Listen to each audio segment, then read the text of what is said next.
श्री योग वासिष्ठ निर्वाण प्रकरण के अंतर्गत सुमेर शिखर लीला वर्णन। वशिष्ठ जी महाराज जो राम जी को आत्म कल्याण का सुंदर उपदेश कर रहे हैं। वशिष्ठ जी कहते हैं कि हे राम, ये आकाश ब्रह्म रूप है।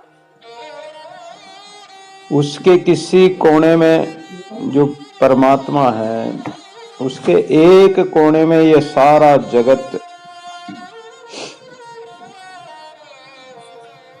आभासित है। जैसे मरुस्थल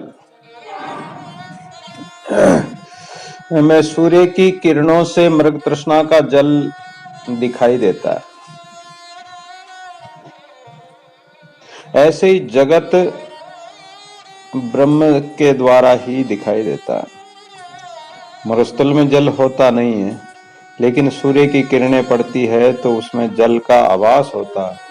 ऐसे ही जगत अलग से कुछ भी नहीं है ब्रह्म से, लेकिन ब्रह्म की सत्ता से ही जगत की कल्पना होती है या जगत दिखाई देता है। उस जगत के कारण भाव को वहीं प्राप्त हुआ है, और ब्रह्म के नाभि कमल से जिस ब्रह्मा की उत्पत्ति हुई और वह पितामह नाम से कहे जाते, उसके मानसिक पुत्र श्रेष्ठ आचार है, जिसका ऐसा जो मैं वशिष्ठ हूं।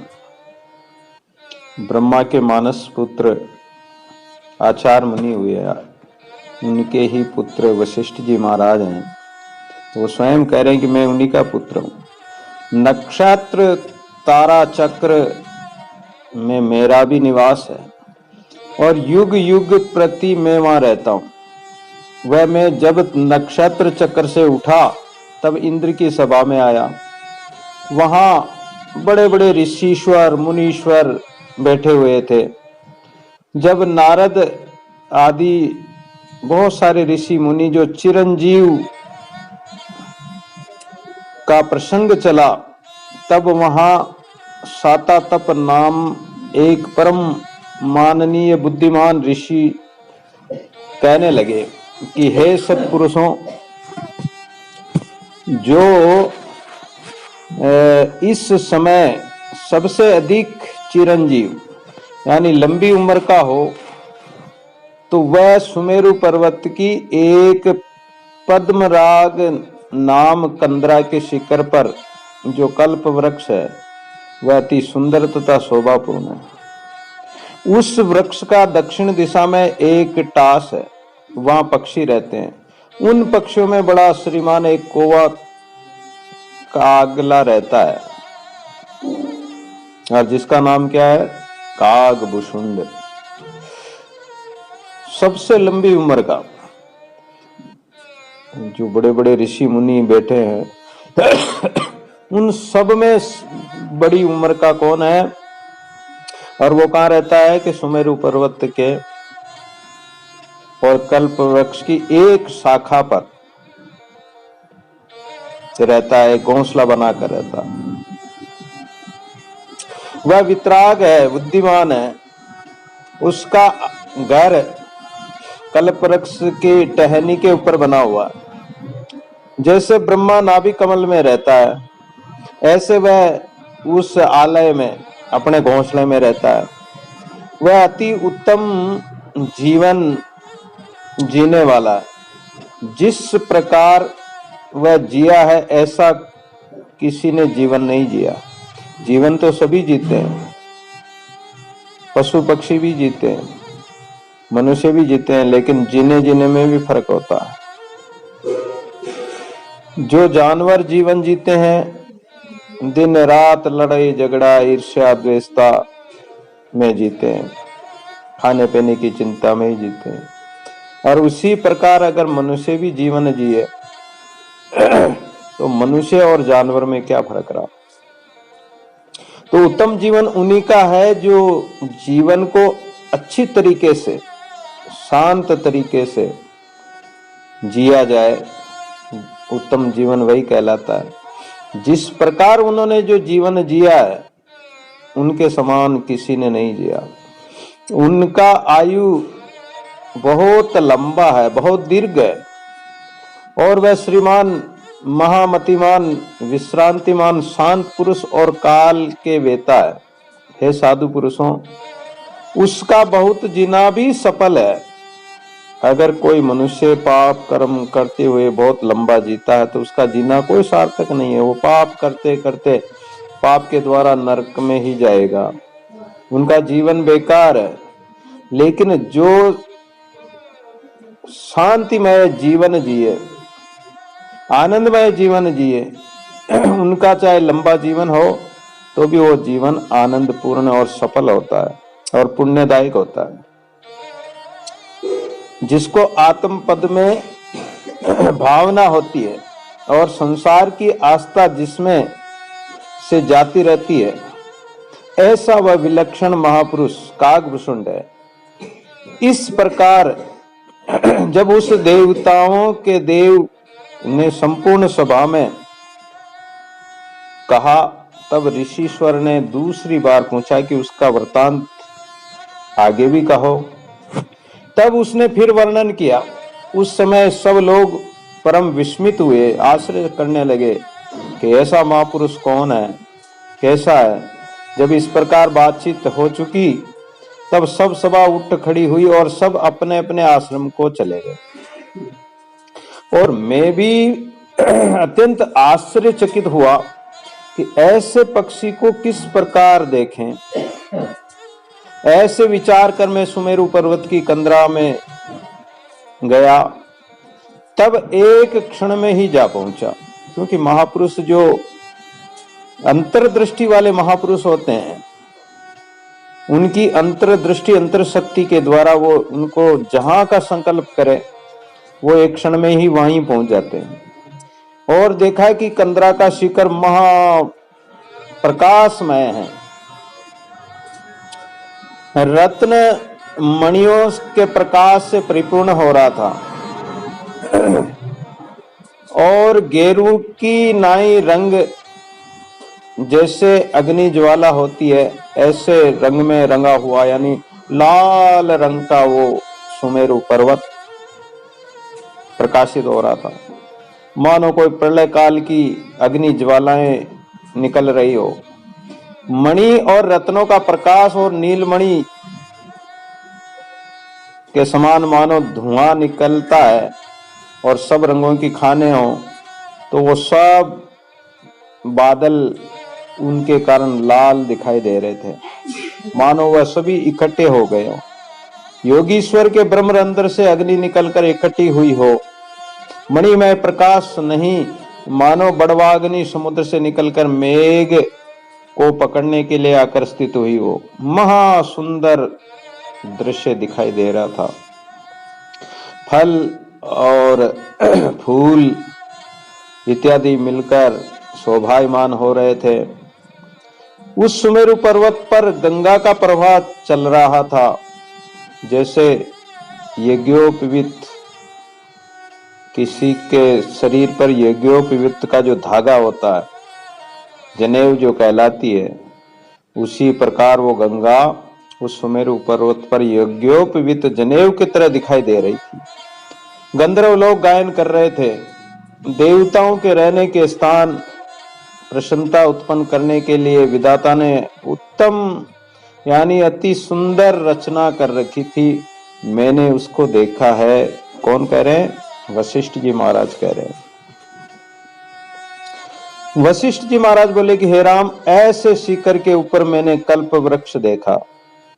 उस सुमेरु पर्वत पर जो एक शिखर था सुमेरु पर्वत का, उस शिखर पर एक कल्प वृक्ष देखा जो महासुंदर फूलों से परिपूर्ण था, जिसमें रत्न और मणियों के गुच्छे लगे हुए थे। सोने की लताएं शोभित हो रही थी। तारों से भी दुगने फूल दृष्टि में आते थे। बादलों से तथा सूर्य की किरणों से तो अद्भुत ही दृश्य बन रहा था। और पत्रों पर देवता, किन्नर, विद्याधर आकर बैठ जाते, अप्सराएं नृत्य करती भ्रमर जहां तहां गुंजायमान हो रहे थे और निरंतर कलियां, फूल भी, पत्र, मणियां इत्यादि सब सुंदर सुंदर खिले हुए थे। 6 ऋतुओं के सारे फूल वहां उस समय खिले हुए थे। महाविचित्र रचना बनी हुई। इसके एक टहनी पर एक पक्षी बैठा है तो दूसरी टहनी पर सींग बैठा है और अन्य जीव भी फल खाने के लिए वहां आते हैं, बैठते हैं। तो कहीं ब्रह्मा जी हंस बनकर बैठे हैं, कहीं अग्नि के वाहन तोते बैठे हैं, कहीं अश्विनी कुमार और भगवती के मोर शिखा वाले हैं, कहीं बगल में कबूतर, कहीं गरुड़ बैठे हैं और सुंदर कलरव कर रहे हैं, सुंदर शब्द कर रहे हैं, मानो ब्रह्म कमल में उत्पन्न हुआ ओंकार का उच्चारण कर रहे हैं। ऐसे ऐसे अनेक पक्षी, कोई एक चोंच वाले हैं तो कोई दो दो चोंच वाले हैं।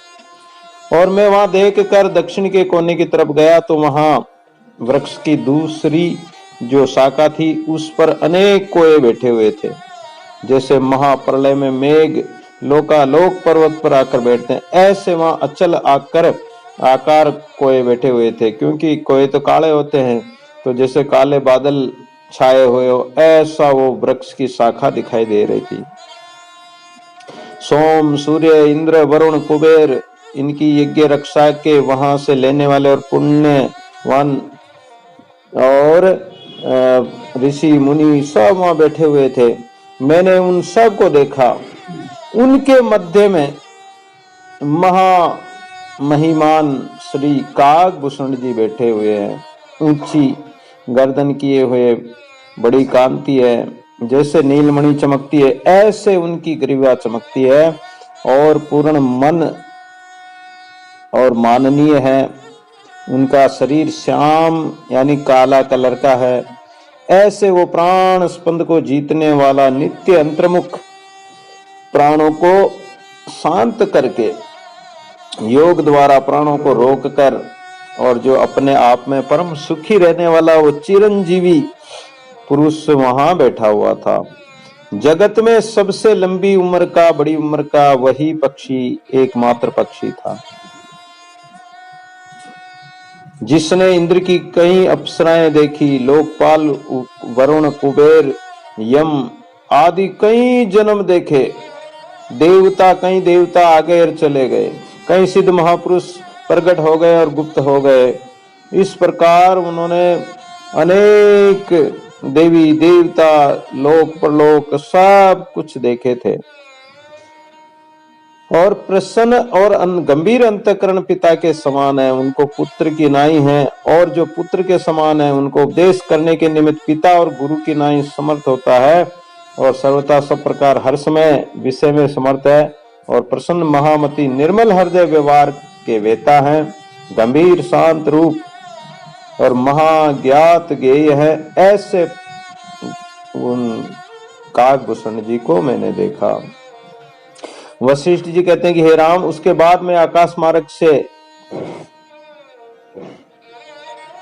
मैं वहां जाकर जो मैंने उनको देखा तो उनका महा तेजस्वी दीपकवत मेरा शरीर था। यानी वशिष्ठ जी महाराज का शरीर भी दीपक के समान तेजस्वी था। और जब मैं वहां उतरा तब जितने पक्षी बैठे हुए थे वे सब ऐसे क्षोभ को प्राप्त हुए जैसे वायु से कमलों की पंक्ति क्षोभ पाती है, जैसे भूकंप से समुद्र दुखी हो जाता है। उनके मध्य में भूषण जी बैठे हुए उसने मुझको देखा। मैं यद्यपि अचानक अकस्मात ही वहां गया था तो भी उसने मुझे जान लिया कि ये वशिष्ठ जी हैं और मुझे देखकर खड़े हुए और कहने लगे कि हे मुनीश्वर, आप स्वस्थ तो हैं, सकुशल तो हैं? हे राम, ऐसा कहकर उसने संकल्प के हाथ रचे और मेरा अर्ध्यपान किया, अर्ध्यपादे किया, भाव पूजा की और सेवकों को न कहकर स्वयं ही वृक्ष के पत्ते लेकर और मेरे लिए आसन बिछाकर मुझे बैठाया और कहा कि बड़ा आश्चर्य है कि हे भगवान, आपने बड़ी कृपा की, दर्शन दिया आपके दर्शनामृत से हम इस कल्प वृक्ष सहित सारे पक्षी, ऋषि, मुनि, देवता सब परिपूर्ण हो गए। हे भगवान, मेरे जो पुण्य इकट्ठे हुए थे वहीं इकट्ठे होकर इस प्रसन्नता के लिए तुम्हें प्रेरित करके यहाँ ले आए हैं। हे मुनिवर, देवताओं के पूजने योग्य उनके भी तुम पूज्य हो, तो आपका आना किस निमित्त से हुआ? इस मोह रूप संसार से तुमने उद्धार को प्राप्त किया है, उस अखंड सता समान में स्थित हो, अर्थात आप तो कल्याण को पहले से ही प्राप्त कर चुके हैं, यानी कल्याण आत्म पद को प्राप्त हो चुके हैं। फिर किस निमित्त से यहाँ आप पधारे हैं और हमें बताइए, आपका क्या मनोरथ है, आपकी क्या इच्छा है? आपके चरणों के दर्शन करके तो मैंने सब कुछ जाना है। जिस निमित्त तुम्हारा आगमन हुआ है, स्वर्ग की सभा में चिरंजीव का प्रसंग चला था, तब मैं आपकी शरण में आया हूँ। वशिष्ठ जी महाराज ने कहा कि स्वर्ग में और चिरंजीव का प्रसंग चला कि सबसे लंबी उम्र का कौन है, तो इसलिए मैं आपके शरण में आया। उससे तुम मुझको पवित्र करने आए हो, ये तुम्हारे चरणों के प्रताप से मैंने जाना। ये काकभूषण जी ही स्वयं बता रहे हैं कि आप इस कारण से आए हो। परंतु प्रभु के वचनामृत स्वाद की मुझको इच्छा है, इस निमित्त से मैं प्रभु के मुख से श्रवण करूं। हे राम, इस प्रकार चिरंजीव काकभूषण पक्षी ने मुझको कहा। हे पक्षियों के महाराज, जो कुछ आपने कहा सत्य का, मैं अभ्यागत आपके आश्रम पर इसलिए आया हूं कि चिरंजीव की जो कथा चली थी वो मुझको मतलब बड़ी प्रसन्नता हुई, इसलिए मैं आपके दर्शन करने चला आया हूं। इसलिए मेरे संशय को दूर करो कि आप किस समय उत्पन्न हुए। वशिष्ठ जी महाराज पूछ रहे हैं, ज्ञात गए कैसे हुआ, आपकी आयु कितनी है और आपके जीवन में क्या क्या घटनाएं आपने देखी। यदि आपको जो स्मरण है तो वो मुझे बताइए, और आपने कहाँ का निवास किया। तब काकभूषण ने कहा कि हे मुनिवर, जो कुछ तुमने पूछा सब कुछ मैं तुम्हें बताता हूँ। धीरे धीरे तुम श्रवण करते जाओ।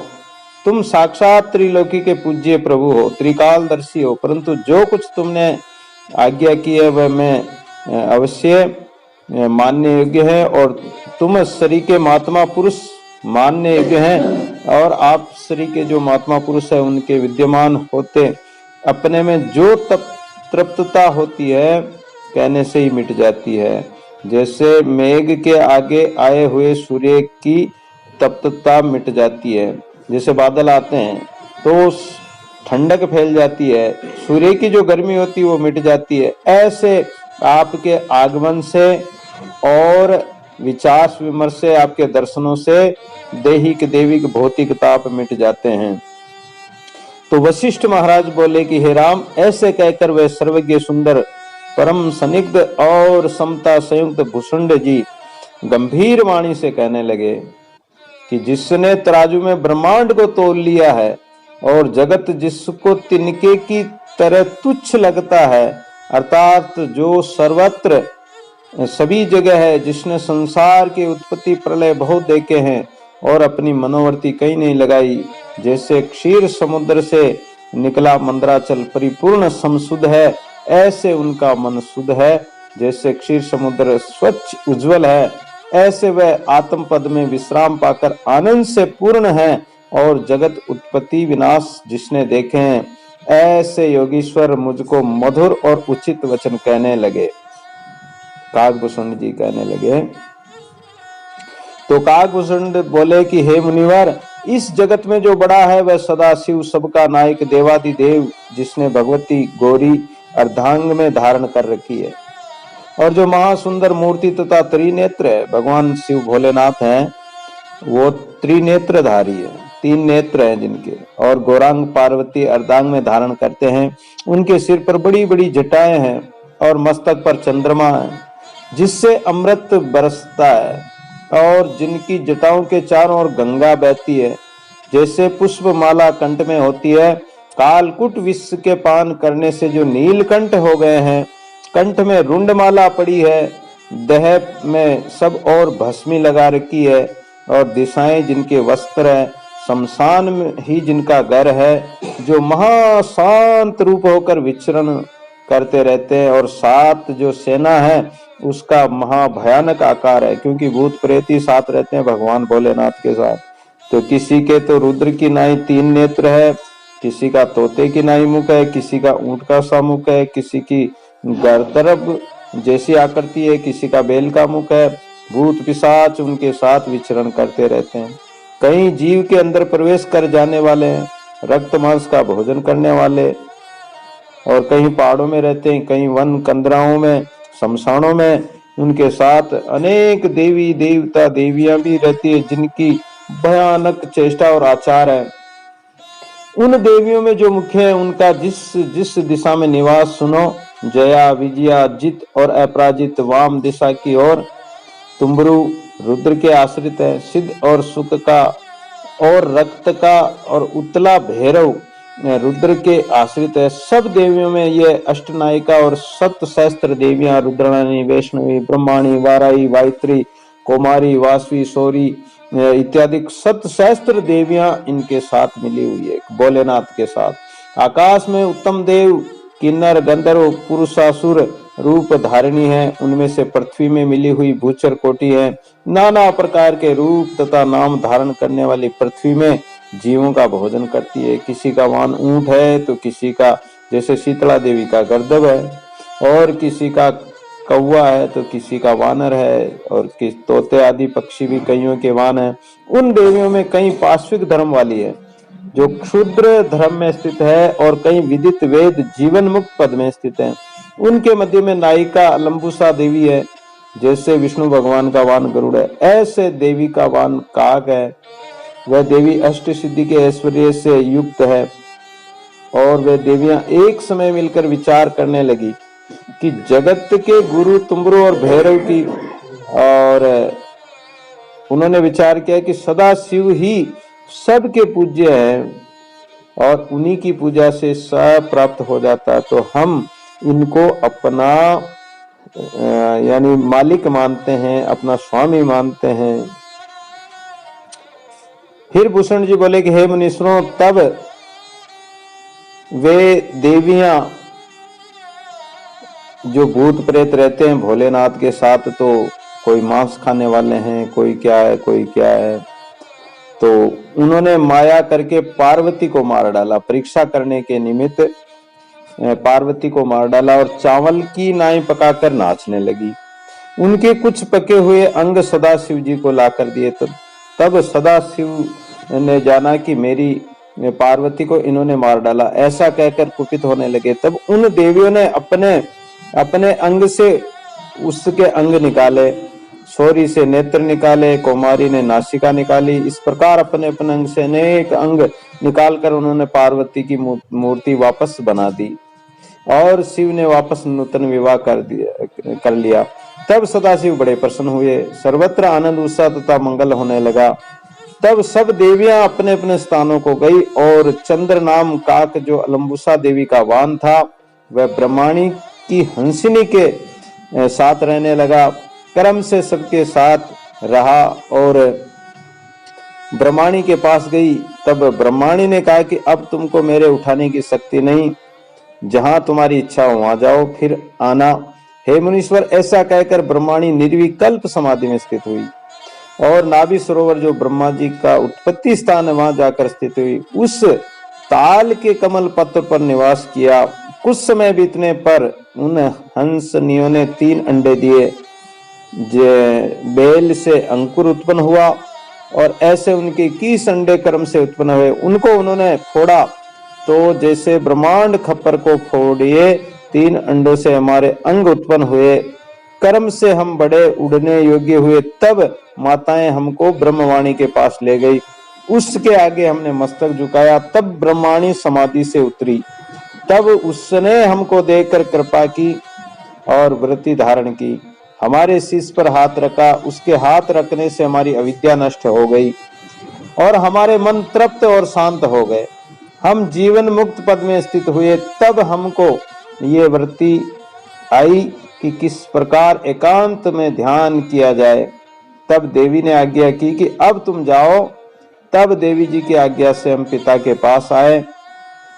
पिता ने हमको कंठ से लगाया और माथा चूमा। तब हमने अलम्बुसा देवी की पूजा की। तब पिता ने हमसे कहा कि हे पुत्रों, तुम संसार रूप जाल में तो नहीं फंसे, और यदि तुम निकले नहीं फंसे हो, तब मैं देवी की प्रार्थना करता हूँ। वह भृत्य पर दयालु है। जैसे तुम भगवती की उपासना करोगे, ऐसे ही वह भी मनोरथ पूर्ण करने वाली होगी, हे मुनिवर। तब हमने कहा कि हे पिता, हम तो ज्ञात गए हुए हैं। जो कुछ जानने योग्य वह हमने जान लिया है, पाने योग्य था वह हमने पा लिया है। ब्रह्माणी देवी के प्रसाद से अब हमको एकांत ध्यान की इच्छा है। जहां एकांत हो वहां जाकर हम स्थित होकर, और तब चंद्र पिता ने कहा कि हे पुत्रों, एकांत स्थान अगर चाहते हो तो सुनो। जो निर्दोष महापावन जहाँ सुंदर आलय बना हुआ है, वह निर्भय है। वहाँ कोई क्षोभ दुख नहीं है, निर्मोह है, जहाँ कोई दुख नहीं होता है। सर्व रत्नों की खान है, सब देवताओं का आश्रय रूप है। उसका नाम है सुमेरु पर्वत। सूर्य चंद्रमा उसके दीपक हैं, चारों ओर फिरते रहते हैं। ब्रह्मांड रूप मंडप का वह स्तंभ है स्वर्ण का, और सूर्य चंद्र उसके नेत्र है। तारों की कैंठ में माला पड़ी है। दसों दिशाएं उसकी वस्तु है। रतन मणियां आभूषण है। वृक्ष बलि जिसकी रोमावली है। त्रिलोकी में उसकी पूजा है। 16,000 योजन पाताल में है, वहां नाग दैत्य इसकी पूजा करते हैं। और 84,000 योजन ऊपर को है, वहां गंधर्व देवता किन्नर राक्षस मनुष्य इसकी पूजा करते हैं। ऐसा पर्वत जम्बू द्वीप के एक स्थान में स्थित है। 14 प्रकार के प्राणी उसके आश्रय में रहते हैं। वह सबसे ऊंचा पर्वत है। उसका पद्मराग नाम एक शिखर है। ऐसा प्रकाश रूप है मानो सूर्य के समान प्रकाशित है। उस शिखर के ऊपर एक बड़ा कल्प वृक्ष है। उस वृक्ष की दक्षिण दिशा की ओर एक शाखा है, और वो चंद्रमा के समान सुंदर बनी हुई है। वहां मैं भी आगे रहकर आया हूँ। ये कौन बता रहे हैं? काकभूषुंड जी अपने पहले जीवन का अलग अलग बताते जा रहे हैं। तो ऐसे वहां समाधि में स्थित हुए, और चिंतामणि की उस जैसे चिंतामणि होती है, ऐसे वो प्रकाशित हो रहे थे। वहां जाकर तुम भी रहो। और वहां कागपुत्र रहते हैं। उनका अंतर आत्मज्ञान से शीतल है, और बाहर से फूल फलों से शीतल है। वहां तुम भी जाकर निवास करो। तुमको वहां भोग भी है, मोक्ष भी है, और खेद से रहित होकर वहां निवास करोगे। तो हे वशिष्ठ जी, जब इस प्रकार पिता ने हमको कहा, तब सब ही पिता के चरणों में जा पड़े। पिता ने हमारा मस्तक चूमा। तब हम विंध्याचल पर्वत से उड़े, और आकाश मार्ग से होते मेघों के स्थान भी लांग कर, नक्षत्र चक्र में से भी गुजर कर, लोकांतर के स्थानों में से होते ब्रह्मलोक में जा पहुंचे। और वहां उन्होंने हमें कंठ से लगाया, मस्तक चूमा।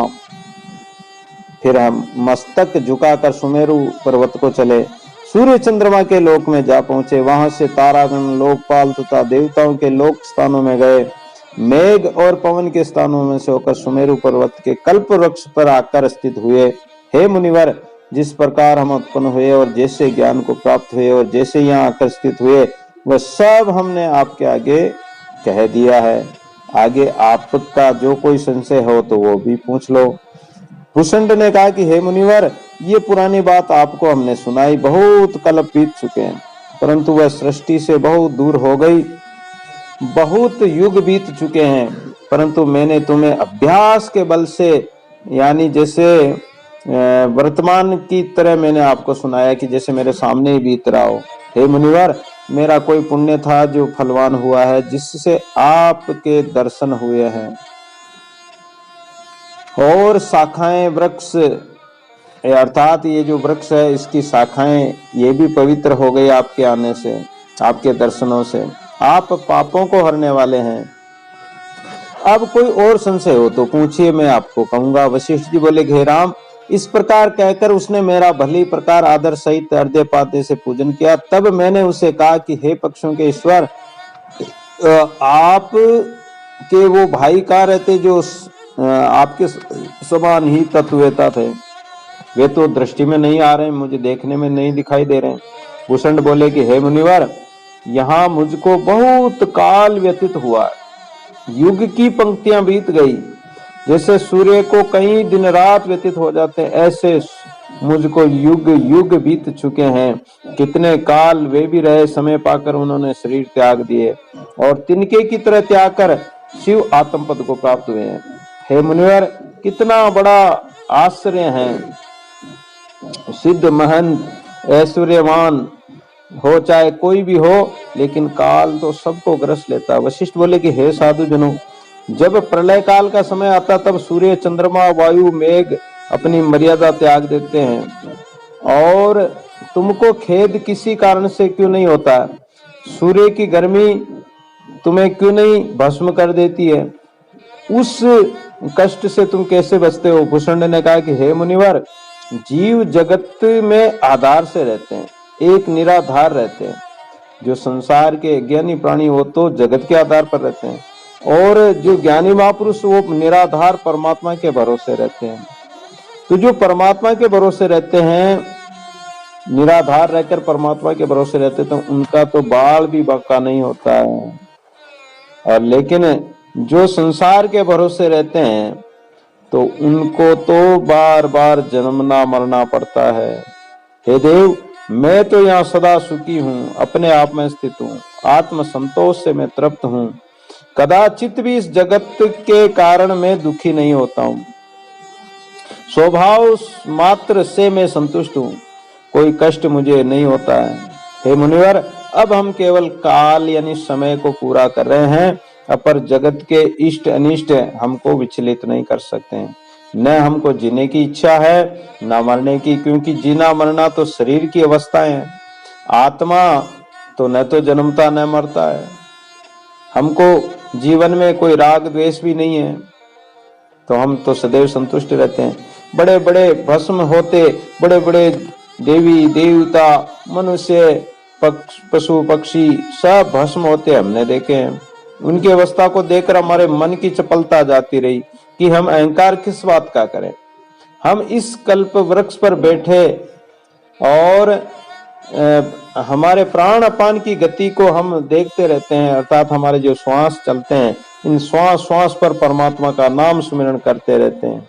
इसकी कला की जो सूक्ष्म गति है, उस सूक्ष्म श्वास के साथ हम लगकर और इसकी श्वास सूक्ष्म गति को अनुभव करते हैं। बाकी इसके अलावा हमें न तो दिन का या रात्रि का कुछ भी ज्ञान नहीं, और सत बुद्धि से मैं काल को भी जानता हूँ, क्योंकि काल जो है सब जीवों को खाता है, लेकिन वो काल हमारे पास नहीं आ सकता है। हमने सार असार को अच्छी तरह समझा है। जितना विस्तार दिखाई देता है ये संसार, ये सब झूठा है, मिथ्या है, सत्य नहीं है। इसी कारण से हमने किसी भी दृश्य पदार्थ की इच्छा नहीं की, परम उपशम यानी शांत पद में स्थित हो गए, तो सब जगत भी शांत रूप है। जो कोई इस जगत जाल का आश्रय लेता है वह तो कभी सुखी नहीं हो सकता। यह जगत सब चंचल रूप है, स्थिर नहीं हो सकता कदाचित भी। इसकी अवस्था में हम पत्थर के समान अचल है, अर्थात जगत तो चलायमान है, जगत परिवर्तनशील है, लेकिन हम तो एक कुटस्थ और स्थिर हैं। न किसी का हमको राग है, न किसी से द्वेष है, ना कहूं सो दोस्ती, ना कहूं सो बैर, तो हमें किसी की इच्छा भी नहीं। सब जगत हमको तुच्छ तिनके के समान दिखाई देता है। ये नदियां, समुद्र, ये सब काल रूप है। ये जीव कांटे पर खड़ा है, और कभी ये जीव नदी में पानी में डूबता है, भवसागर में डूब जाता है, इस विशेष सागर समुद्र में डूब जाता है। तो ये जीव बार बार इस तत्वों के और संसार के दुखों के थपेड़े खाता रहता है।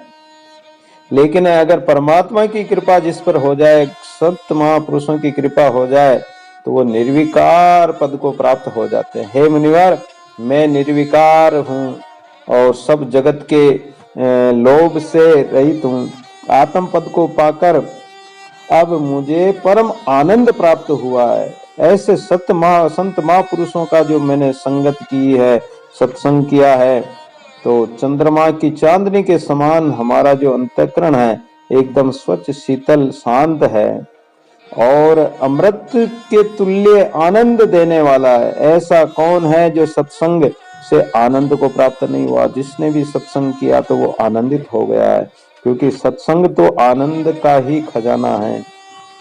हे मुनिवर, सत्संग चंद्रमा के अमृत से भी अधिक है, क्योंकि वह शीतल तो है परंतु गौण है। जैसे चंद्रमा शीतलता तो देता है, लेकिन उस सत्संग रूपी अमृत के सामने चंद्रमा भी फीका पड़ जाता है, अंदर की तृप्तता नहीं मिटा सकता है। चंद्रमा, सूर्य जैसे चंद्रमा है तो या बर्फ है तो वो शरीर को तो शीतल कर सकते हैं, बाहर ठंडक पैदा कर सकते हैं, लेकिन हृदय में, मन में जो क्लेश है उसको वो नहीं मिटा सकते हैं। उसको मिटाने के लिए तो संतों का सत्संग ही कल्याणदायक है। और वह अमृत क्षीर समुद्र के मंथन से क्षोभ के साथ निकला। अच्छा, जैसे देवता और राक्षसों ने समुद्र का मंथन किया तो अमृत निकला था, लेकिन उस अमृत के निकलते ही देवता और राक्षस आपस में लड़ पड़े, क्योंकि राक्षस उस अमृत कलश को लेकर भाग पड़े और देवता उनके पीछे पीछे भागे। आपस में कई लड़ाइयां हुई और तो भगवान मोहिनी रूप धारण करके फिर देवताओं को पिलाया, और देवताओं को पिला दिया तो भी देवता अमर होने के बाद भी देवता सुखी नहीं है, क्योंकि राक्षस उनको बार बार लड़ाई करते हैं और उनको हटा देते हैं और वो राज करने लग जाते हैं। कभी देवताओं का वश चलता तो वो उनको हरा देते हैं, फिर वो राज करने लगे, तो वो भी सुखी नहीं है। तो ये जो बाहर का अमृत है ये कभी भी सुख देने वाला नहीं। अमर तो कर देगा कुछ समय, एक कल्प के लिए, लेकिन सुख नहीं मिलेगा। और जो सत्संग रूपी अमृत है संतों के संग का, वह अमृत तो सदा सदा के लिए अमर करने वाला सर्वोत्तम है। तो इसलिए संत भी उसी अमृत की इच्छा करते हैं, अर्थात विचार के बिना ये जो दृश्य पदार्थ दिखाई देते हैं लेकिन ये सब नाशवान है, ऐसे पदार्थों को तिनके के समान तुच्छ जानकर उनको त्याग देना चाहिए। और जो सदा आत्मा आनंद स्वरूप जो पद है या संत महापुरुष है, उनकी संगत रूपी आनंद को प्राप्त करना चाहिए। और संत जो राम नाम देते हैं, राम नाम की चिंतामणि होती है, वो चिंतामणि यानी चिंता को हरने वाली होती है। जो चिंतन किया जाए वो चिंता को हर के, और जैसा चिंतन किया जाए वैसा ही उनको प्राप्त हो जाता है। तो त्रिलोकी रूप कमल के भरमर एक तुम ही दृष्टि आते हो, सब ज्ञानवानों में उत्तम तुम हो। तुम्हारे वचन सत्य, कोमल और आत्म आनंद रस से, राम नाम रस से भरे हुए हैं, जो हमारे हृदय को बड़े शांति देते हैं, धैर्यता मिलती है और आत्मानंद से तृप्ति होती है। तो ये सत्संग सबसे बड़ा माना गया है। संतों के संग से ही आत्मपद की प्राप्ति होती है और अखिल दुख, जो ये संसार के दुख हैं, ये सब नष्ट हो जाता है, निर्भयता प्राप्त होती है। भूषण जी कहने लगे कि हे मुनिवर, तुमने मुझे पूछा था कि सूर्य, वायु, जल का दुख होता है, तब तुम खेदवान क्यों नहीं होते? जब सूर्य, वायु, जल ये प्रलय काल की सूर्य अग्नि छोड़ता है, तेज वायु चलती है, जल महाप्रलयवान हो जाता है, तब तुम्हें दुख क्यों नहीं होता है? तो उसके लिए मैं बताता हूँ कि जगत में जो दुख होता है तब वह मेरा कल्प वृक्ष स्थित रहता है। यानी जगत में चाहे कितना ही दुख हो, लेकिन हमारा जो कल्प वृक्ष वह सदैव दुख से रहित है। हे मुनिवर, ये मेरा वृक्ष सब लोगों के लिए अगम्य है। पूर्ण प्रलय होने पर भी मैं इस पर सुखी रहता हूँ। जब हिरण्यकश्यपु द्वीप सहित पृथ्वी को समेटकर पाताल में ले गया हिरण्याक्ष, तब भी मेरा वृक्ष अचल रहा। जब देवताओं का और दैत्यों का युद्ध हुआ, तब अन्य सब पर्वत विचलित हुए, किंतु मेरा वृक्ष तो स्थिर ही रहा। जब क्षीर समुद्र के मंथन के लिए विष्णु जी सुमेरु को भुजाओं से उखाड़ने लगे, तब भी मेरा वृक्ष कंपायमान नहीं हुआ। मंदराचल को ले गए और क्षीर समुद्र को मथने लगे। प्रलय काल का पवन, हवा और मेघ को तो दुख हुआ, तब भी मेरा वृक्ष तो निष्कंपायमान ही रहा। एक दैत्य सुमेरु को आकर पटकने लगा, उसने कुछ उखाड़ा, परंतु फिर भी मेरा वृक्ष कंपायमान नहीं हुआ। हे मुनिवर, बड़े बड़े उपद्रव आए, प्रलय काल के बादल बरसे, आंधियां आई, प्रचंड सूर्य तपते रहे, तभी भी मेरा वृक्ष स्थिर रहा। कहने का तात्पर्य क्या है कि जो ज्ञानी महापुरुष ज्ञान में स्थिर हो जाते हैं, फिर उनके सामने चाहे कितने ही कष्ट आ जाए, कितने ही अनुकूल प्रतिकूल परिस्थितियां आ जाए, दुख कष्ट आ जाए, लेकिन उन दुख कष्ट से वो विचलित नहीं होते हैं। ज्ञानी के यही लक्षण होते हैं। तो वशिष्ठ जी महाराज कहने लगे कि हे साधु पुरुष, जब प्रलय काल के पवन, जल आदि क्षोभ उत्पन्न करते हैं, दुखी होते हैं, तो तुम उस समय क्या करते हो, उस समय कैसे रहते हो? तो भूषण जी बोले कि हे साधो, जब प्रलय काल के पवन आदि जो दुखी होते हैं या दुखी करते हैं, तो मैं कृतगन की नाई अलहने को छोड़ जाता हूँ। आकाश में जहाँ कोई क्षोभ नहीं होता, कोई दुख नहीं होता, वहां जाकर स्थित हो जाता हूँ और सब अंगों को संकुचित कर लेता हूँ। जैसे वासना से रोकने से मन संकुचित हो जाता है। कहने का तात्पर्य है कि संसार में दुख सबको आते हैं, लेकिन उन दुखों के समय में अपने कानों को बंद कर लो। कोई कष्ट आए, कोई गाली दे, कोई अपशब्द बोले या प्रतिकूल परिस्थिति मिले, तो अपने अंगों को जैसे कछुआ समेट लेता है, कोई संकट आए तो कछुआ क्या करता है, अपने अंगों को समेट लेता है। उसी प्रकार व्यक्ति को चाहिए। ये शास्त्र क्या है, ये दृष्टांत, ये इतिहास जो सुना रहे हैं क्या है, इसके द्वारा हमें ये विचार करना चाहिए कि इस प्रकार हमें भी हमारे अंगों को संकुचित कर लेना चाहिए।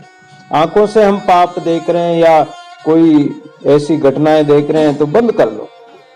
जब आपके वश की बात नहीं है, प्रकृति के द्वारा, परमात्मा के द्वारा जो सृष्टि चल रही है, उसको आपको देखने की आवश्यकता ही नहीं। कानों से कुछ सुनो ही मत और उसमें भाग ले ही मत। सुख दुख में संसार चाहे प्रलय हो, चाहे सुखी रहे, चाहे दुखी रहे, चाहे नष्ट हो, चाहे बने, उसमें उसका आश्रय रखो ही मत, उसमें लिपायमान हो ही मत, तो अपने आप ही शांति मिल जाएगी और शांत हो जाओगे। तो इस प्रकार अपने आप को दुख से दूर करना पड़ेगा, और अगर उन संसार के विषय विकारों में फंसोगे तो फिर दुख से दूर नहीं हो सकते। दुख से दूर होने के यही उपाय है। जागृत अवस्था में अनेक प्रकार के दुख होते हैं, सपने में भी दुख होते हैं, सुख भी होता है दुख भी होता है, दोनों चीज होती है। लेकिन सुसुप्ति अवस्था में स्थिर शांत गंभीर हो जाता है। इसी प्रकार हमें भी रहना है सुसुप्ति अवस्था की तरह। जब ब्रह्मा उत्पन्न होकर पुनः सृष्टि रचते हैं, तब मैं सुमेरु के वृक्ष के ऊपर स्थित हो जाता हूँ। वशिष्ठ जी बोले कि हे पक्षीश्वर, जैसे तुम अखंड स्थित होते हो, ऐसे अपर योगेश्वर स्थित क्यों नहीं रहते हैं? भूषण ने कहा कि हे मुनिवर, ये परमात्मा की नीति है, किसी से किसी का वश नहीं चलता है। इस नीति को, परमात्मा के जो नियम है, उसको कोई उल्लंघन नहीं कर सकता। जो आए संसार में उनको मरना पड़ता है। मेरा होना इसी प्रकार हुआ, ईश्वर की नीति अतुल है, उसकी तुल्यता किसी से नहीं की जा सकती है। जहां जैसी नीति हुई वहां वैसी है, तो अन्यथा किसी को नहीं होती है। इस प्रकार हमको हुई है। कल्प वृक्ष में, इसी पर्वत के वृक्ष पर मैं रहता हूँ, निवास करता हूँ। वशिष्ठ जी बोले कि हे पक्षी नायक, तुम्हारी अत्यंत दीर्घ आयु, लंबी आयु है, और तुम ज्ञान विज्ञान से संपन्न हो और योगीश्वर हो। तुमने अनेक आश्चर्य देखे हैं, उनमें जो स्मरण आता है वो भी कहो। तो भूषण बोले कि हे मुनिवर, एक बार ऐसा स्मरण आता है कि पृथ्वी पर तिनका और वृक्ष ही रह गए थे और कुछ नहीं था, सारी सृष्टि खत्म हो गई थी। फिर एक बार 11 सहस्त्र वर्ष यानी 11,000 वर्ष पर्यंत भस्म की दृष्टि आई। जो वृक्ष तृण थे वो भी जल गए। जब सूर्य इतनी तेज गर्मी छोड़ता है कि सारी सृष्टि जलकर खाक हो गई। फिर उसमें चंद्र सूर्य उदय ही नहीं होते थे, रात दिन की गति भी कुछ नहीं होती थी, कुछ कुछ सुमेरु के रत्नों का प्रकाश होता था। एक ऐसा भयानक अंधकार, अंधेरा ही अंधेरा छा गया। एक कल्प बीता कि देवताओं और दैत्यों का युद्ध हुआ। दैत्यों की पराजय हुई। दैत्य लोगों ने देवताओं को मनुष्यों के समान जानकर मारा। इतना संहार हुआ कि ब्रह्मा, विष्णु, रुद्र ये तीनों ही देवता केवल बच्चे रहे। बाकी सब सृष्टि परास्त कर ली गई। 20 युग पर्यंत उनकी जो विजयी थे उनकी आज्ञा मानी जाती रही। फिर एक बार चित्त में ऐसा आता है कि 2 युगों तक पृथ्वी पर वृक्ष ही रहे और कोई सृष्टि नहीं दिखाई दी। एक बार ऐसा भी मालूम होता है कि 2 युगों तक पृथ्वी पर केवल पर्वत ही रहे। एक बार ऐसा भी हुआ कि केवल जल ही जल हो गया। जो बादल हैं वो इतनी भयंकर बारिश करते हैं, इतनी मतलब जल ही जल हो जाता है, कुछ भी मालूम नहीं पड़ता, जल से प्रलय हो जाता है। एक सुमेरु पर्वत स्तंभ की तरह दिखाई देता है। और अगस्त्य मुनि दक्षिण दिशा से आया और विंध्याचल पर्वत पर बढ़ा और ब्रह्मांड चूर्ण कर दिया। ये स्मरण आता है। हे मुनीश्वर, बहुत कुछ स्मरण आता है, परंतु संक्षेप में मैं तुम्हें बताता हूं कि एक समय की सृष्टि में केवल देवता ही बचे थे, मनुष्य दैत्य कोई भी नहीं बचे। एक बार ऐसी सृष्टि हुई कि ब्रह्मांड में केवल शूद्र ही शूद्र रह गए और जीवों में विप्रय ही धर्म दिखाई देता था। एक बार और ऐसी सृष्टि हुई कि पर्वत भी नहीं बचे, केवल उजाड़ मात्र रह गया। तो ये सृष्टि परमात्मा की अनेक बार बिगड़ी, अनेक बार बनी, अनेक प्रकार के दैत्य, मनुष्य, राक्षस और कभी पर्वत, कभी वृक्ष, कभी क्या सूर्य, चंद्रमा, नक्षत्र, इंद्र, उपेंद्र, लोकपाल, अनेक जन्मते और मरते रहे। जब हिरण्यकशिपु को भगवान ने मारा वह भी याद है। और जो हिरण्याक्ष इत्यादि थे, राक्षस थे, वेदों को ही चुरा कर ले गए। क्षीर सागर का जब मंथन किया तब वह भी याद आती है कि ऐसी सृष्टि भी हमने देखी है। कौन सुना रहे हैं? ये काकभूषण जी सुना रहे हैं। और किनको सुना रहे हैं? वशिष्ठ जी महाराज को और अन्य पशु पक्षी और जानवर वगैरह अनेक ऋषि मुनि वहां बैठे हुए थे, उन सब को सुनाते जा रहे हैं। तो इस प्रकार मतलब सृष्टि का वर्णन उन्होंने सुनाया कि ये सृष्टि इतनी लंबी चौड़ी है, इस सृष्टि का कोई पता नहीं पड़ता है कितनी लंबी चौड़ी, कितने बार बदली, कितने बार प्रलय हुआ, महाप्रलय हुआ, ब्रह्मा महेश इत्यादि विष्णु कितने बार प्रकट हो गए। तो ये सृष्टि का आवागमन, ये जन्म मरण, सृष्टि उत्पन्न होना, बनना, बिगड़ना परिवर्तनशील है। लेकिन इनका कहने का तात्पर्य क्या है कि इस सृष्टि में जो भी कुछ हो रहा है वो सब ब्रह्म की सत्ता से होता है। और जो काकभूषण जी जीवित हैं, अमर योगी हैं, तो भी वो भी परमात्मा की शक्ति से ही हैं। और वो हमें इसलिए बता रहे हैं कि उन्होंने इतने अनुभव देखे हैं, कोई भी अमर नहीं रह सकता। केवल इतने लंबे समय तक काकभूषण जी रहे थे, वो भगवान की कृपा से रहे थे। जो भगवान के सहारे रहते हैं कि चक्की चलती है तो चलती चक्की दे कर दिया कबीरा रोई, दुई पाटन के बीच में साबित बचा न कोई। जब चक्की चलती है तो उसमें कोई दाना नहीं बचता, सब पीछे जाते हैं। काल सबको समेट लेता, सबको नष्ट कर देता है। पर जो चक्की चले तो चलन दे घिस घिस मैदा होई, जे लागे कील के सारे तो बाल न बांका होई। जो कील यानी परमात्मा के सारे लग जाते हैं उसका बाल भी बांका नहीं हो सकता है। इसलिए भगवान की शरण होकर परमात्मा के नाम सुमन में लगकर अपने जीवन को सार्थक बना सकते हैं। सत्य राम साक्षी शर्वा धार अज अविनाशी अपरंपार। सत्य राम साक्षी शर्वा धार अज अविनाशी अपरंपार। अज अविनाशी अपरंपार। अज अविनाशी पार अजय अविनाशी अपरंपार अजय अविनाशी पार सत्य राम साक्षी सर्वाधार